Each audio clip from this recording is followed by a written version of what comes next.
Before long, they found a few new doors, but all of them were locked.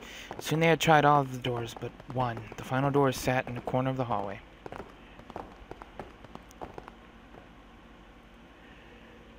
Junpei grabbed the door handle and was about to pull it open when a voice cried out behind him.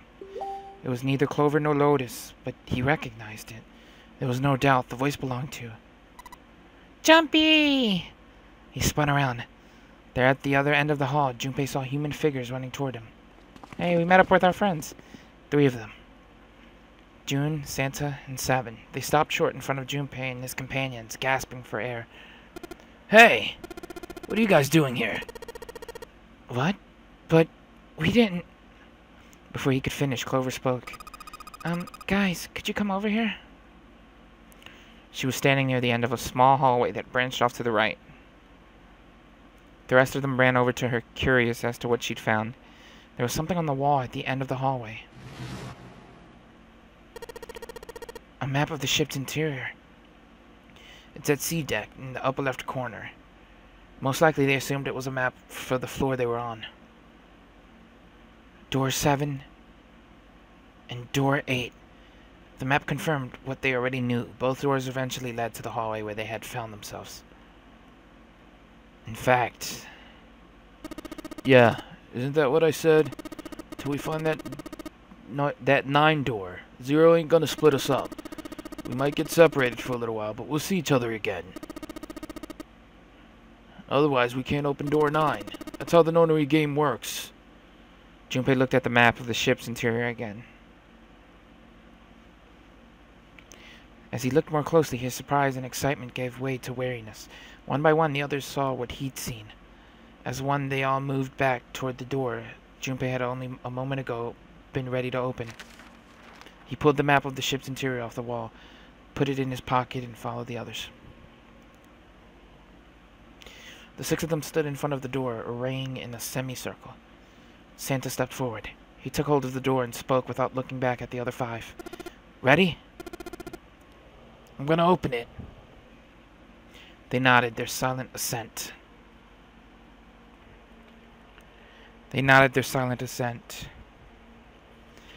With a deep breath, Santa threw open the door.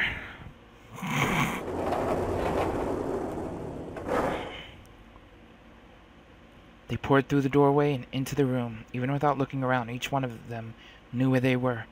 They were just where the maps had said they would be. The same room they'd been in not so very long ago. So it just took us around in a circle. The tremendous central hospital room with empty beds from wall to wall. Wow. I see. I believe I understand what you're saying. The 6 of you split into 2 teams and went through doors 7 and 8. You solved the puzzles in the operating room and the laboratory, and then met one another in the hallway after opening your respective locked doors. He looked like anyone might after only just waking up, but it seemed that his brain was working as well as ever. He had managed to grasp, summarize, and understand each team's report. At any rate, I feel a bit silly for my little show of altruism. I'm sure you'll be back for me. I did hope you would come back, but I confess I didn't think you'd be back so soon. Ace shook his head with a rueful smile.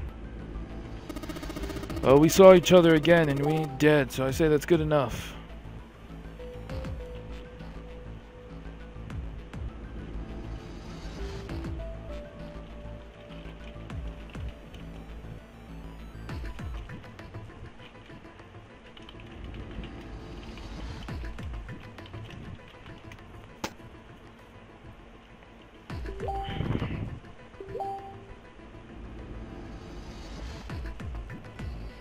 Seven smiled. Anyway, I say we get out of this creepy old place.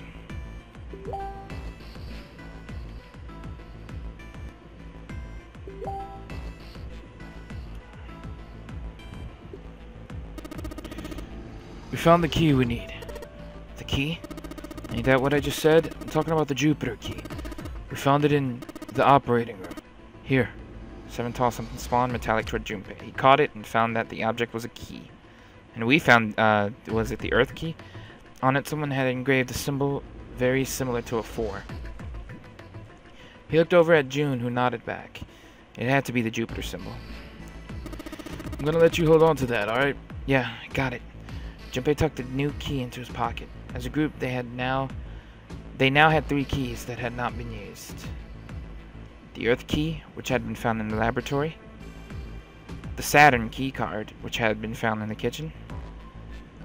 And the Jupiter key, which 7 had just handed to Junpei. Junpei tucked the new key into his pocket. June spoke up.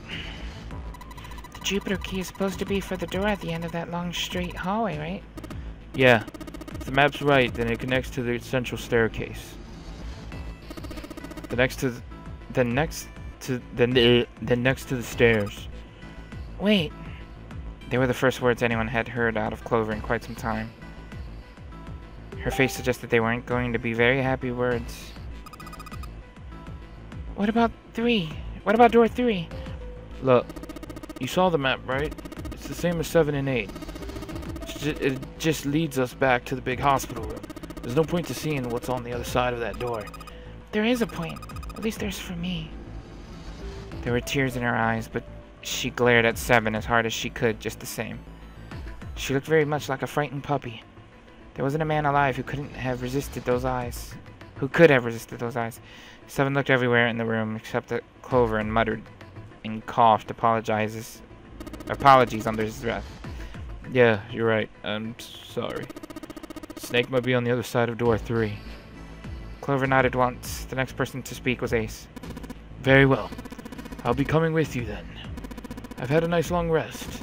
I think it's time I was up and about again. So 7, you'll help me, won't you? Huh? Me? Junpei did the calculations quickly in his head. 4 plus 1 plus 7 equals 12.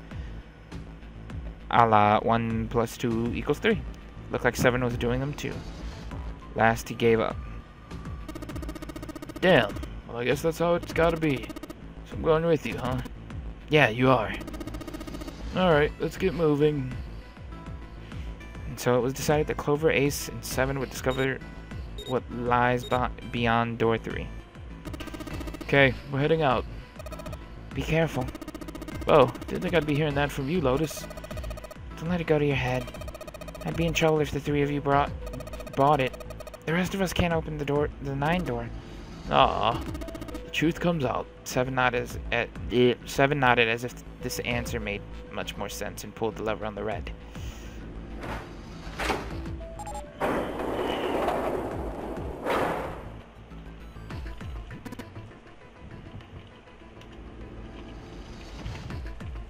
Okay, let's go.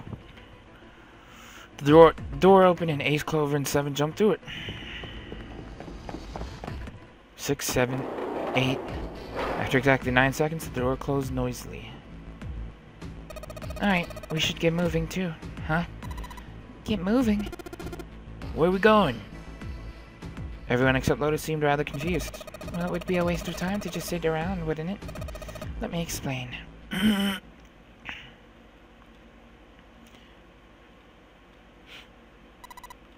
I get it. We're gonna see if we can get anywhere interesting with the Jupiter key. Yes. If we're lucky, we might find Snake. They were at the end of the hallway, lined by individual hospital rooms. The Jupiter symbol was engraved on the keyhole. Alright, Junpei. Open it, if you please. Yeah, on it. Junpei pulled the Jupiter key out of his pocket and slid it into the keyhole. He twisted. With a nice sharp click, he felt the door unlock. Alright, ready, guys? Junpei's companions nodded. He nodded back and slowly and quietly opened the door.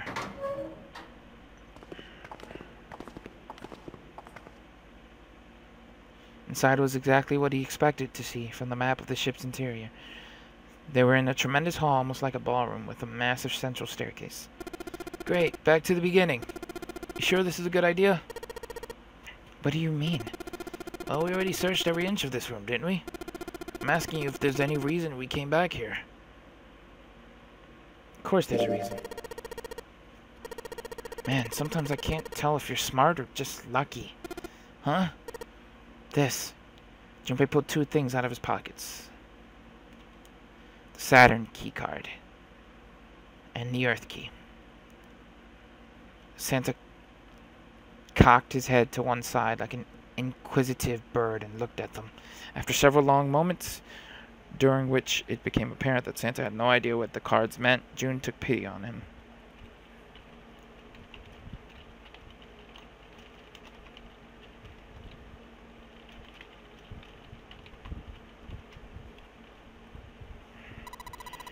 Don't you remember, Santa? On C deck, where we are now, there was a big elevator behind the stairs, remember? And next to the elevator, there was a card reader with the Saturn symbol on it.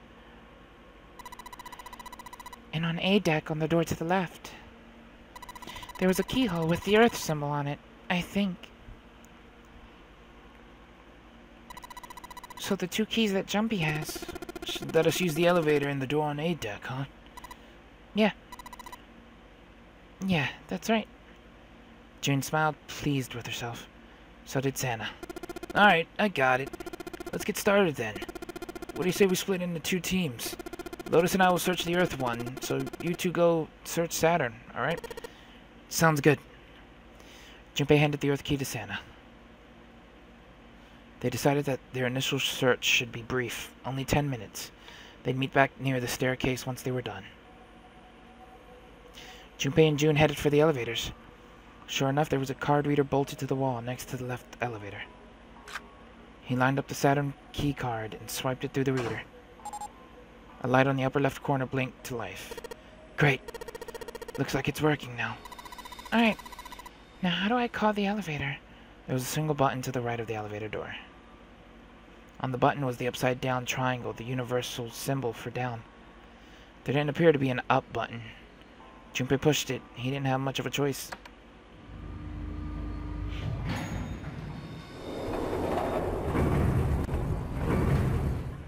I would not get into that elevator. It opened. Look, Jumpy. June's voice was excited, but Junpei could hear a tinge of anxiety. Sweet, it opened. Let's get going. He grinned at June and stepped toward the open door. As he was about to set foot in it, he felt a hand on his arm. Wait. What? I'm not really... I just... Oh, gosh.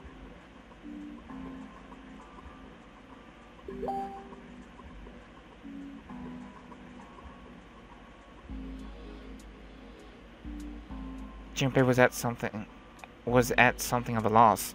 What could she possibly be frightened of? June was probably afraid of being locked up alone with a boy.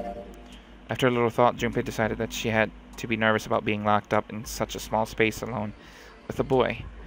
In a way, it was kind of cute. Very demure, you could say, he thought. Still, even though it wasn't exactly roomy in the elevator, they weren't going to be pressed up against one another. At least they didn't have to be. Still, it was making her nervous. Junpei couldn't help but think how innocent she was. Come on, let's go. Again, he stepped toward the elevator. And again, he felt himself restrained. I said, wait a minute. Why?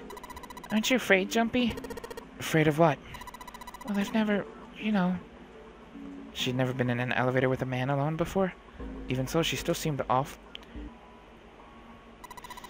I might get wet. What? Down there, I'd get soaking wet.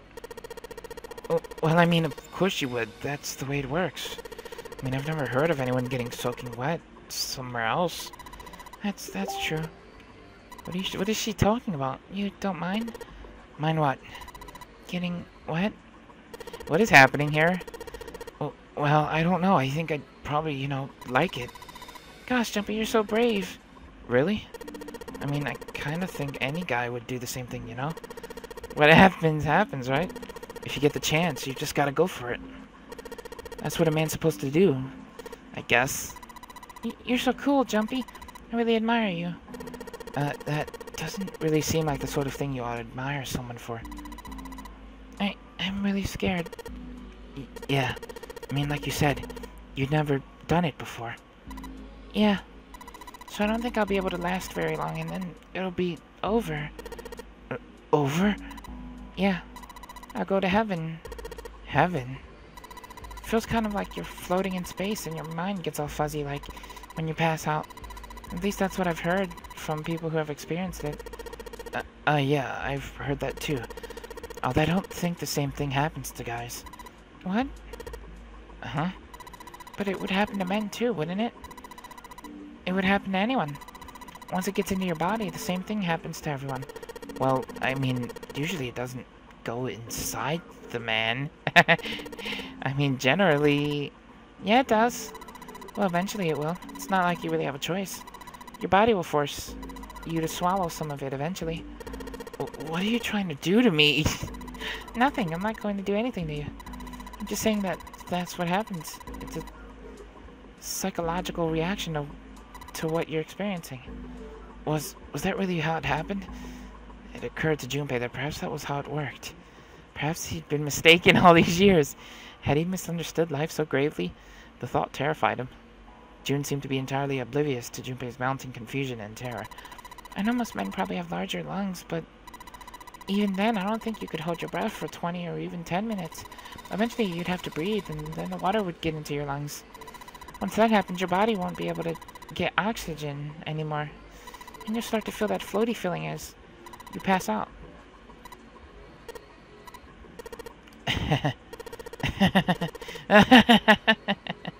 Finally, Junpei understood. He understood what June was trying to say, and why she was so scared. Yeah, you're right. You wouldn't last very long. See? She was afraid that the only elevator button pointed down. That meant, of course, that the elevator couldn't go any higher than the floor they were on. As he thought about it, Junpei realized he hadn't seen elevators on the A or B deck near the central staircase, all of which meant that the elevator could only convey them to the lower decks, and the floor below the one they were on, D deck, should be completely submerged. That meant... Hey, wait a minute. This elevator came up from somewhere under us, right? Well, yeah, I guess. It didn't open right away after you pressed the button. There was a mutter noise, like it was moving, and then it opened. Yeah, exactly. Yeah. So take a look inside.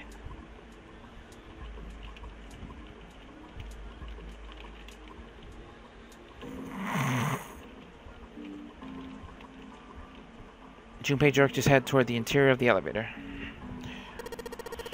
It's not wet at all, is it? The walls and even the floor are totally dry. You're right, they are. She looked around the elevator slightly embarrassed. Well, let's test it. Test it? Yeah, watch this. Junpei put one foot in the elevator and bent around the corner of the door until he could see the floor button.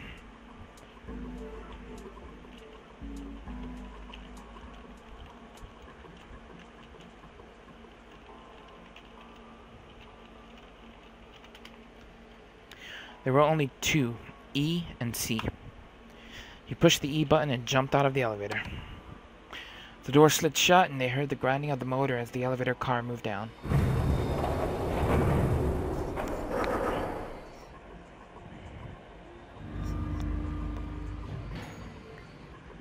A few moments later, they heard the sound of the elevator door grinding open several floors below. Junpei nodded to June and pressed the elevator button again. A few moments later, the elevator returned.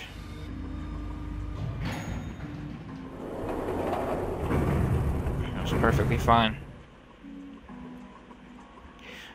The door slid open, and just as Junpei had expected, there was no water to be found. See? Junpei couldn't resist puffing out his chest just a little bit. June, however, still looked confused. What does that mean? How can the E deck be safe if the D deck is full of water? Well, here's what I think. The elevator shaft and E deck must be watertight and separated from wherever the ship's been punctured. Here, let me show you. He put out his notebook and pen and sketched out a rough illustration. I see. So, is that why the ship hasn't sunk? The shape of the inside keeps it from all filling with water. Yeah, I think that's what's going on. Junpei continued talking as he closed the notebook and slipped it back into his pocket. So I'm gonna go down and check it out. Stay here, alright? But... Come on, just do it, alright? He gave June's shoulders a reassuring squeeze, then hopped onto the elevator. Come on, just do it, alright? He gave June's shoulder a reassuring squeeze, then hopped onto the elevator. He pushed the E button and the door began to close. June looked worried, her eyes darting back and forth as if she was trying to make a decision when suddenly... I'm coming with you. Huh? At the last possible moment, June dashed forward, turning sideways, just in time to slip through the gap between the closing doors. Junpei jammed his finger against the open button, but it was too late. The door had shut. He and June were in the elevator, and it was headed down to E deck.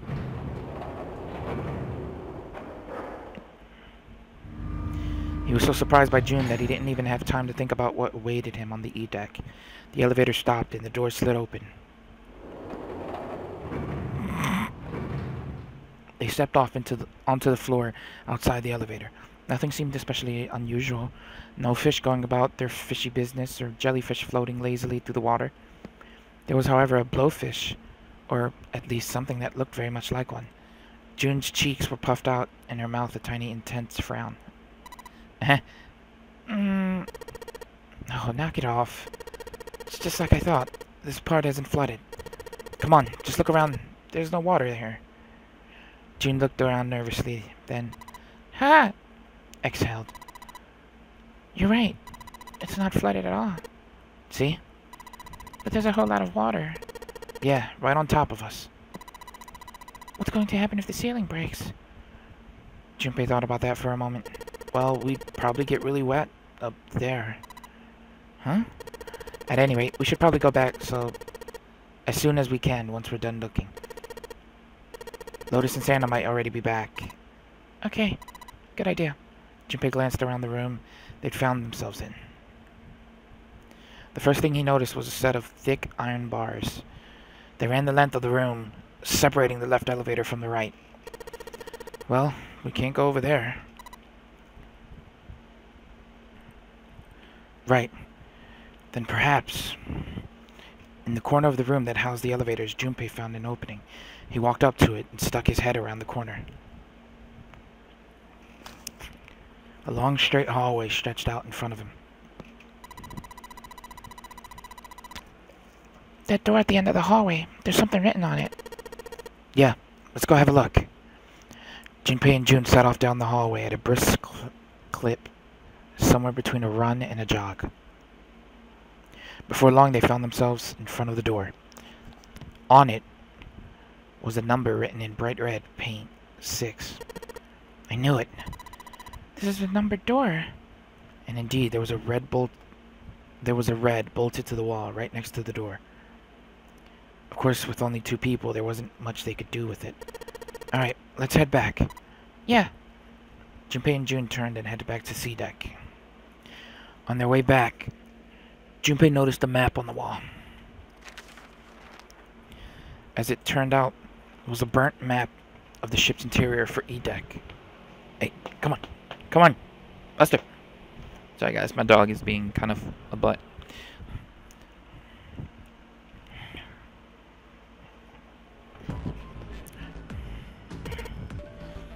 Huh. So you guys found door 1.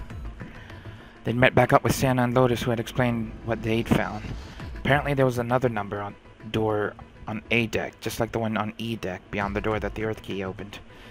According to Santa and Lotus, there was a 1 on the door. All told, they had discovered 2 new doors. The 6th door and the 1 door. It is interesting that E deck wasn't flooded. Lotus was quiet for a moment, lost in thought. Well, we don't really know if all of E deck is safe. We only checked the area around the elevator. Even so, it's still very interesting. You said the 6th door was there, right? Yeah. Yeah. Then that means Zero planned all this out, even the sinking. That would have meant some pretty serious remodeling of the ship's interior. It's pretty mind-blowing when you think about it. Yeah. I wonder how long it took. I can't even imagine how much it must have cost. It would have been a ton. That's for sure. Well, that does go along with what Ace was saying. The most reasonable explanation would be that this was done by some organization with access to a whole lot of cash. Yeah, it does make sense. That thought made them all go quiet for a moment. June bit her lip while Lotus sighed softly to herself, and Santa cracked a stiff neck and stared off into the distance at nothing. I don't think it's a very good idea to stay here. June looked up at Junpei with large pleading eyes. Yeah, you're right. Ace and his team might be back already. Well, Junpei and I should be able to open door 1. Huh? You guys leaving me behind? 8, 6 plus 5 equals 19. 1 plus 9 equals 10. 1 plus 0 is 1. Just kidding. Alright, let's go. Lotus's words were all the impetus they needed. Back to the large hospital room they went.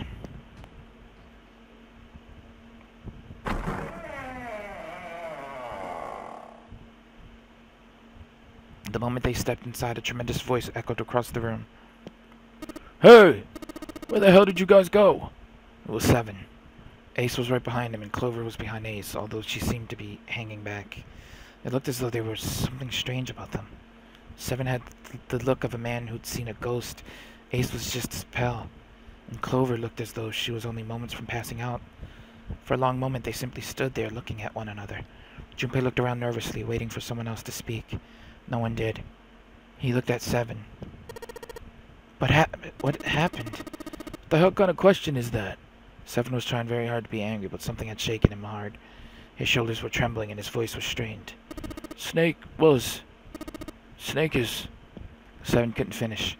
He just looked away, his face twisted by Junpei wasn't sure that. Instead, Ace spoke. He took a deep breath, closed his eyes, and spoke. Snake is... dead. He died just as the 9th man did. It was as if all the air had suddenly been sucked out of the room. Junpei felt his heartbeat quicken, and he realized he was having trouble breathing. He could feel cold sweat beading on his forehead and neck. June, Santa, and Lotus looked the way he felt. All 3 were frozen in place, their faces white. Oh my god, that's not true, is it? We should make sure. Yeah, right, we should. They nodded to one another and headed for the number 3 door. Wait! Not that way. They stopped short and turned to look at 7. He was pointing at the door with no number. I stuck a screwdriver in there to keep the door from closing all the way. It's not locked, so you can go in that way. Where is he? The shower room, on the left side of the hallway. I put a broom in there too to keep the door open. We can get in without going through the numbered door, right? Yeah, that's right. Their new destination cleared, Junpei and his companions headed for the door with no number. Once in the hallway, it was easy to spot the metal door on the left wall. It hadn't been opened when they'd been through before. But now, just as 7 had said, there was a broom stuck between the door and the frame, keeping it open. They looked at it for a moment, then stepped inside. It smells horrible. Lotus wrinkled her nose and covered her mouth in disgust. Even Santa pinched his nose shut. Yeah, this is pretty awful. I feel like I'm gonna puke. It was just as bad as they said, perhaps worse. A hideous smell filled the air, so thick they could almost taste it. It was sour and smelled of fish, feces, and burnt meat. It worked its way through Junpei's nose and down his throat to pound against the entrance to his stomach. He put his hand over his mouth and struggled to keep what little was in his stomach where it belonged. They didn't have to wonder where the body was. There was blood everywhere, a few arms of the splatter reaching toward them as they walked in through the door. All one had to do was follow the many radial arms to their source. The body itself was hidden behind a divider. June, you should stay here. But please, just do me a favor, okay? Alright? He didn't give her a chance to say no. He put his hand on her shoulder as if to shove her into the ground like a tent pole, turned and walked toward the end of the divider. It felt like it took an eternity for him to get there. Santa and Lotus followed, timid and nervous as a pair of children. Eventually, they reached the divider. They looked at one another and nodded slowly. Junpei put his hand on the divider and peered around the corner. For a moment, he forgot to breathe. He felt his heart collapse in his chest like an empty cigarette carton, and time froze. He knew in that instant that he wouldn't take the image before him to the grave. That he would take the image before him to the grave. What was left of the body sat in a sea of blood. Chunks of flesh torn from the body sat in the blood like tiny islands in a great red sea. A vast ragged hole had been torn in the torso, and what remained of his intestines spilled out of it like fresh spaghetti. Smaller chunks of meat had splattered against the wall and become stuck there as they dried. Globulus of yellowish fat had left trails like tiny slugs as gravity pulled them down the wall, even as they dried to it. Just like Ace said. Santa's voice was strained. Junpei suspected he was holding down some vomit of his own. Just like the ninth man said. The detonator in his bracelet set off the bomb in his gut. It looked as though the explosion had been quite powerful. His legs were both bent in an odd, unnatural way, and his left arm had split open, exposing the painfully white bone of his ulna. His bracelet lay next to him. It seemed to have hit the wall hard enough to have shattered the display, which lays on the ground in pieces.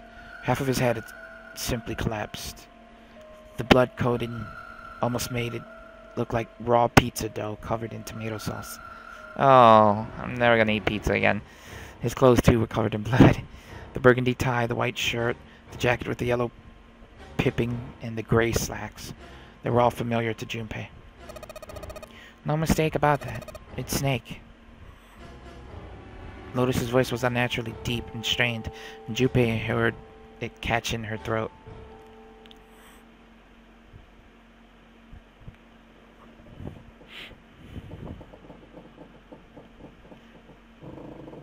The squeal of tortured metal made Junpei's teeth curl. It sounded like the noise a ghost would make. No matter how many times he heard it, he never got used to it. Every time it put him on edge. It didn't help that there was a girl nearby who looked far more like a ghost than a living human should. It was Clover. She sat on the edge of the bed, her head dropping listlessly onto her chest. Her eyes were blank and stared across the room at nothing. Her breathing was slow and mechanical. Aside from the rise and fall of her chest, she didn't move. Junpei felt as if even a nudge might cause her to shatter into 1,000 pieces. Snake was probably murdered. Chances are he was killed the same way the ninth man was. Seven lowered his voice, likely in an effort to keep Clover from hearing what he had to say. There were 4 other people in the room with Junpei and Seven. Ace, Santa, June, and Lotus. Seven looked at each one of them in turn and continued. It's pretty straightforward. Not that hard to figure out how they did it. First, the killers got Snake to authenticate on the red to open the door 3. Then they shoved him into it alone.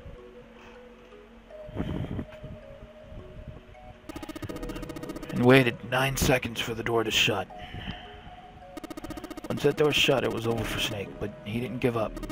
He probably knew it wouldn't do him any good, but he probably ran into the shower, looking for the dead.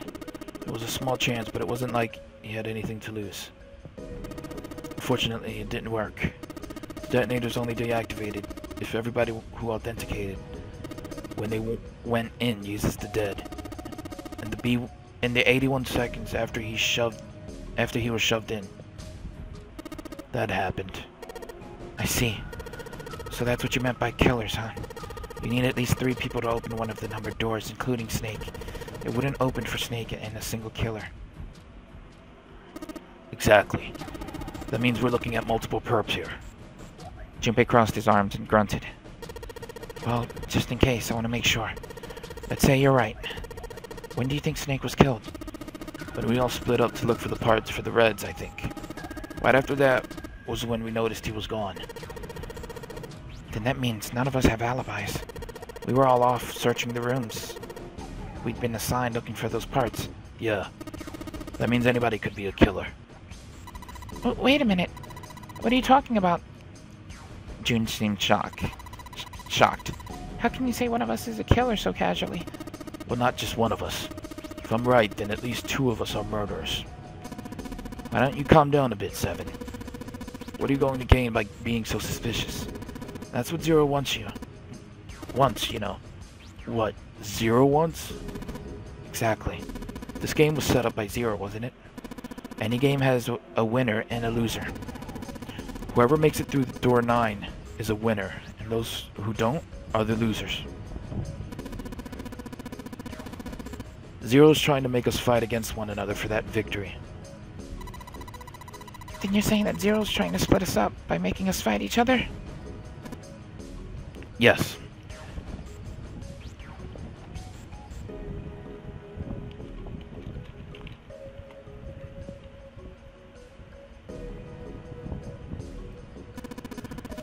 That is why we can't let ourselves fall prey to the suspicion. We have to trust one another and form a strong bond of friendship.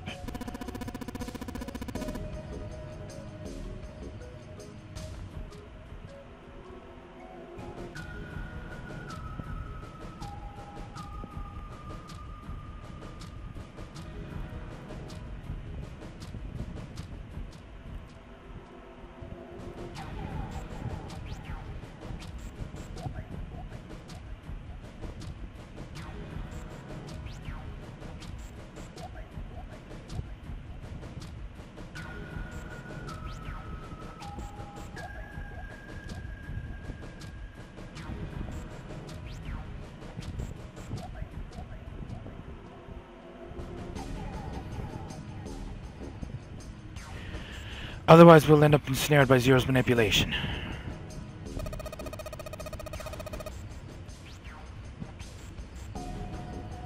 Then does that mean that the person who killed Snake? Yes, almost certainly. Zero himself.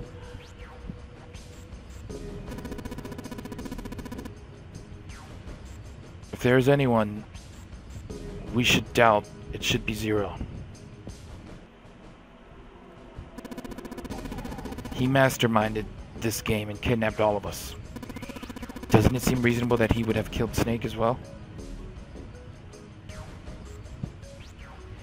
Junpei hadn't really considered that.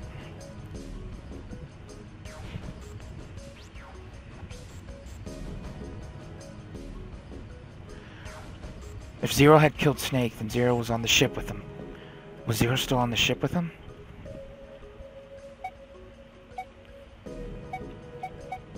I'd assume so, right? Of course he was. That was obvious. Zero was somewhere on the ship, but Junpei had no idea where. Junpei mumbled to himself, lost in thought. Where could Zero be hiding? Suddenly everyone went very quiet. The silence was cold and clammy, and Junpei could feel it crawling across his back and around his throat. Again he heard the ghosting, moaning noises. And moments later, a person who looked more ghost than human appeared.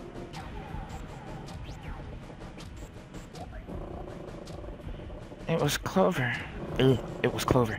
She looked at the floor as she spoke, and her voice was a cold monotone. I think Zero is one of us. Every human body in the room froze. The only sound was the muffled rustling of breath. Eyes darted from face to face. One of those faces was the face of their jailer. But who? Junpei said.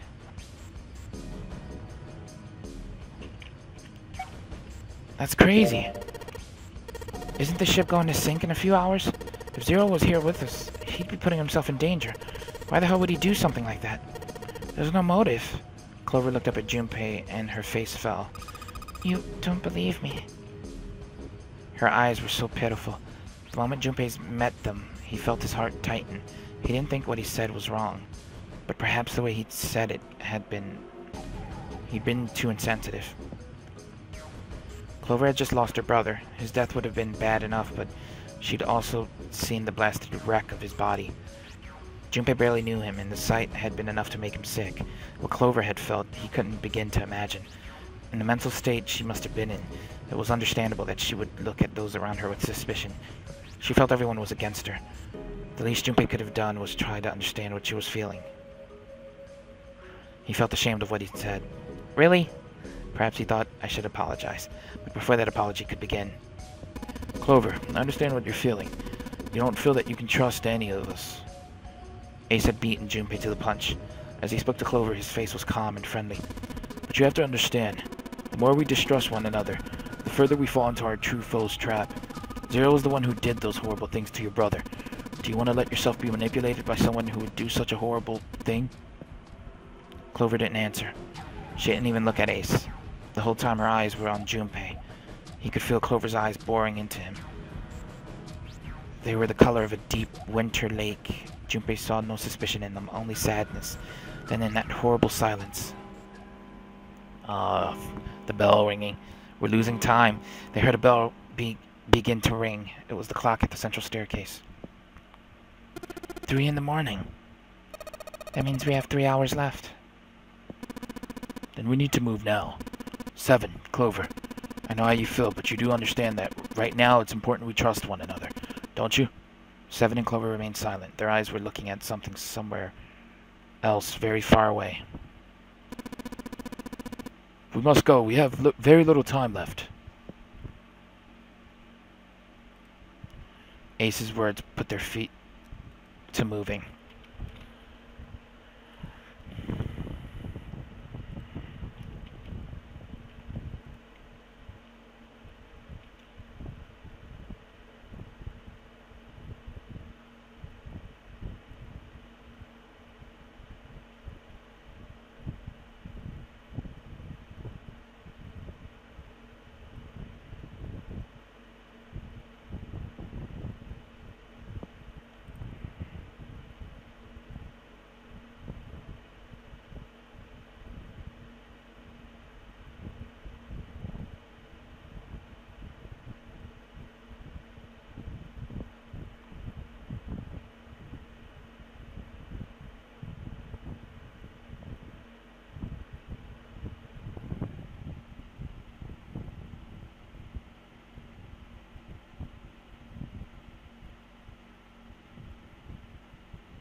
We must go. We have very little time left. Ace's words put their feet moving. They all knew where they were going.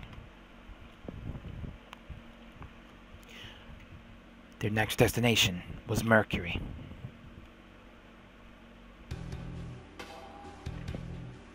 It sat bolted to the wall near the stairs that led to the casino and the kitchen between the 2 elevators. The Mercury card reader. Junpei stood in front of it with the Mercury keycard.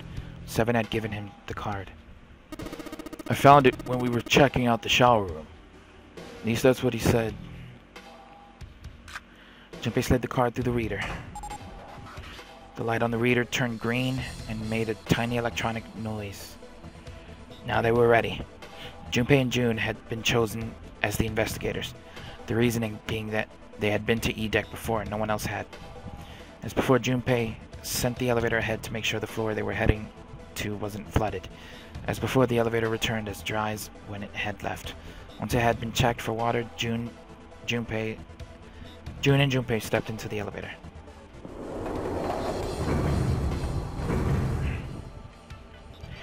There were only 2 floor buttons they could push, the C and bottom buttons.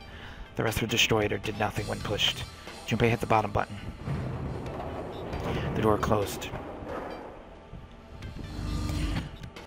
Slowly, they began to move downward. Sometime later, Junpei and June stepped off the elevator and onto the bottom deck. They stepped off and saw that the hallway to their right ended somewhere between 20 and 25 feet from them. The hallway in front of them was a dead end, but not a regular dead end. This is a numbered door. This is the 8th one we found. There were 2 numbered doors on B deck near the central staircase. They were doors 4 and 5. There were 3 more numbered doors on the large in the large hospital room. Doors 3, 7, and 8. Junpei and June had found another door on E deck, and Lotus and Santa had found the 7th on A deck.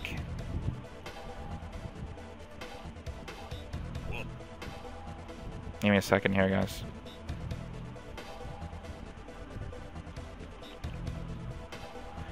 There was a 6th on the door on E deck. And a 1 on the door on A deck. 4, 5, 3, 7, 8, 6, 1. And now door 2 stood in front of Junpei. So we found all the doors but 9. There was only one thing that it meant. Do you think the next door we find? Yeah, I think so. The next one's gonna be door 9. Despite himself, Junpei felt excited.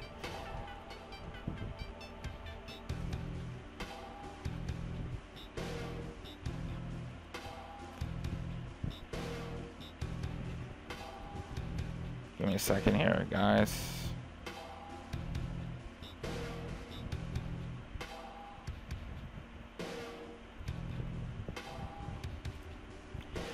There was something about that excitement that frightened him as well.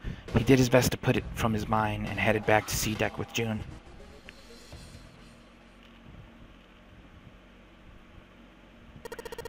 Alright, let's open these up.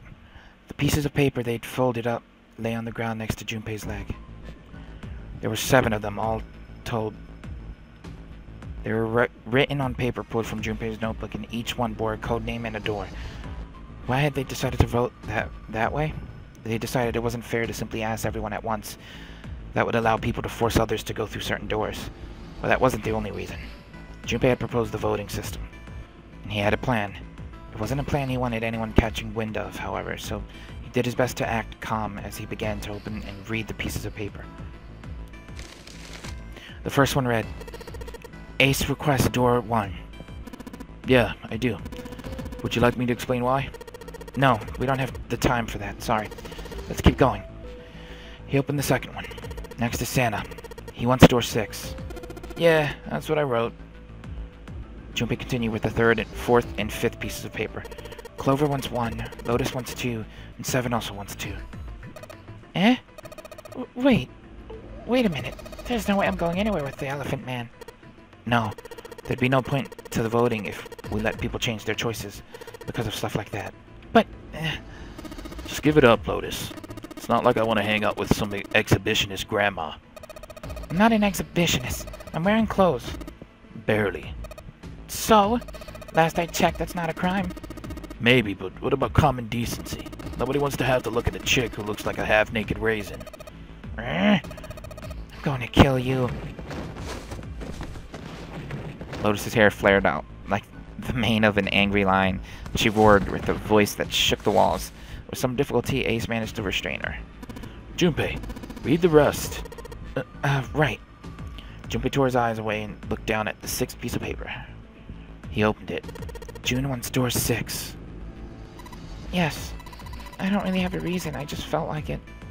All of the papers save Junpei's had been read. He did some quick calculations in his head.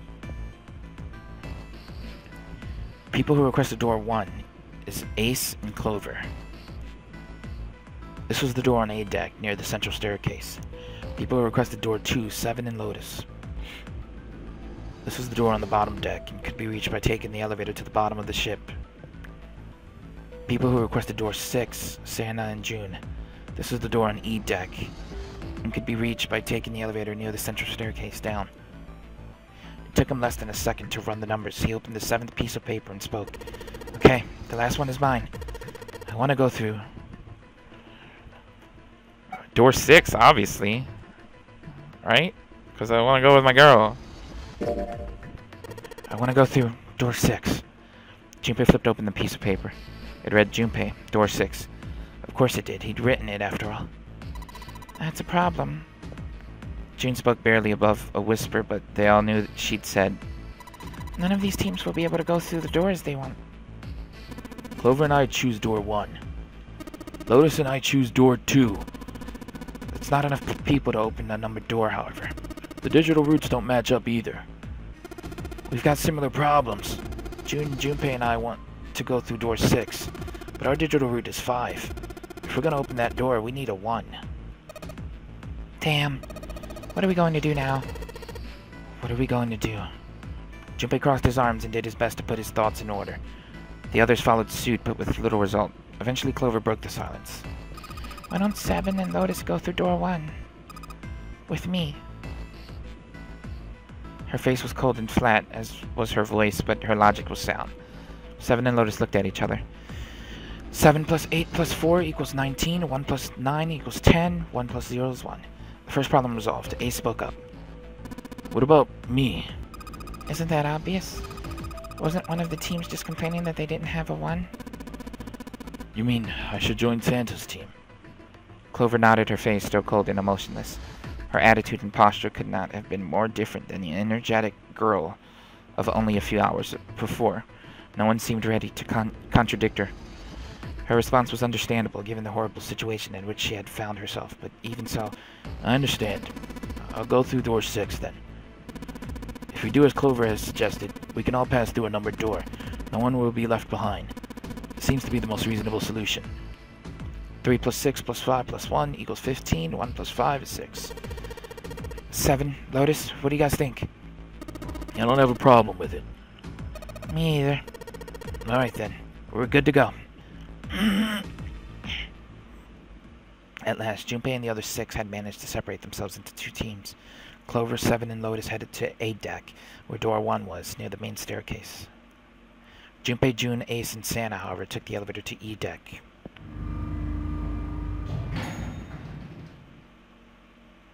The ride to E deck was a silent one. Alright, let's go. Santa's words jolted them to action, and they stepped out of the elevator into a long, straight hallway. Before long, they arrived in front of door 6. One by one, they put their palms over the red.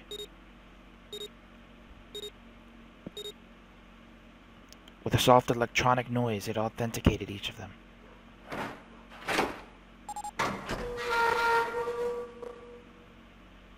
The door opened, and all at once, the 4 of them leapt through it. Fortunately, the dead was located easily enough. This one had been placed quite close to the door they'd entered through. They gathered around it quickly and hurriedly placed their palms on it for authentication.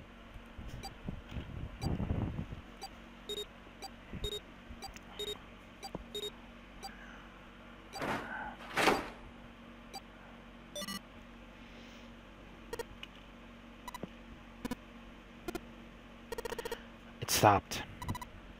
Yeah, it stopped. The countdown had ceased, but Junpei's heart was still pounding in his chest like a frantic, thunderous drum. It felt as though it might shake itself up and out of his throat. He'd been through the doors 3 times before, but repetition had not dulled the experience. He was not anxious to find it dulled, however. He hoped to be free of the ridiculous game long before that happened. Alright, let's go. With that attempt at good humor, Junpei took a deep breath and began to walk.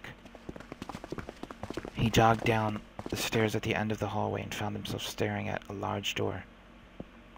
It was a heavy thing made of iron and more than a little threatening.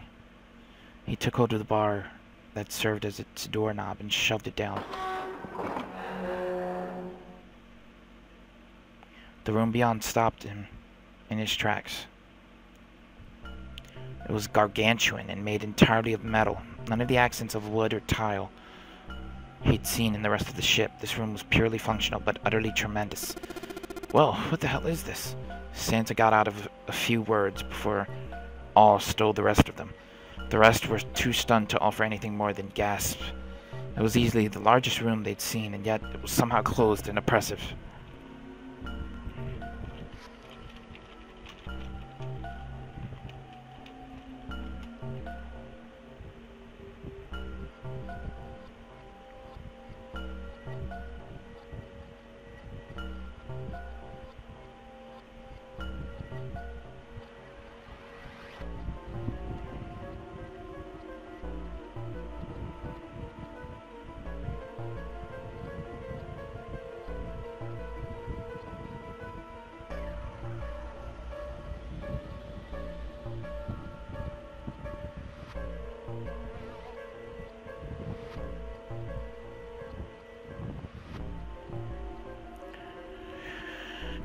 It was easily the largest room they'd seen, yet it was somehow closed and oppressive. The ceiling was at least 2 stories high, if not significantly more. It was easily several hundred feet across and appeared to stretch the entire width of the ship. In the center of that gargantuan room stood a massive rounded building. Even from a distance, the sheer bulk of it was oppressive. Junpei could feel the room, the building, even the air pressing down on him. Junpei and the others were standing on the scaffolding that crisscrossed the whole area. The proper term was catwalk, Junpei thought, although that didn't seem particularly important. Alright, let's head downstairs. Nearby was a long iron staircase that made its way eventually to the floor beneath them. They moved around toward the opposite side of the massive building, following the catwalk. They hadn't said much as they walked, but as they approached the building, Ace suddenly spoke up. "This looks to be the steam engine." "The steam engine room?" "Yeah, the thing that looks like a cross-section of a mushroom is the boiler."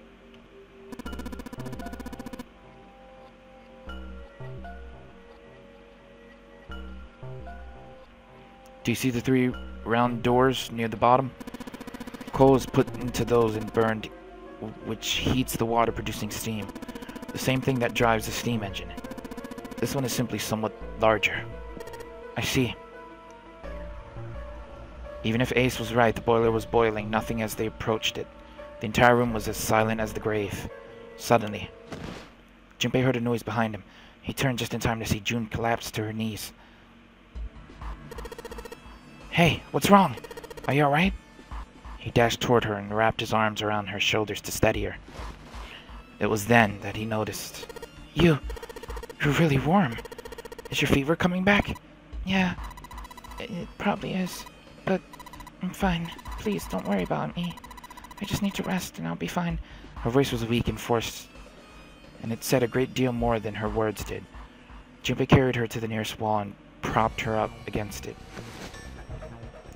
She let her head fall back against the wall as if she no longer had the strength to support it, and drew a ragged breath.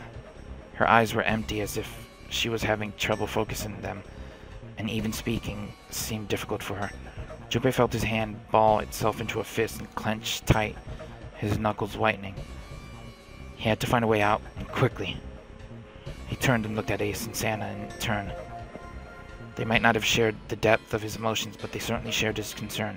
He didn't need words to express the urgency of their situation. "Alright, let's get started. Hang in there, June. I'm gonna get you out of here real soon." She managed a small nod before leaning back to rest her head on the wall. Here we go.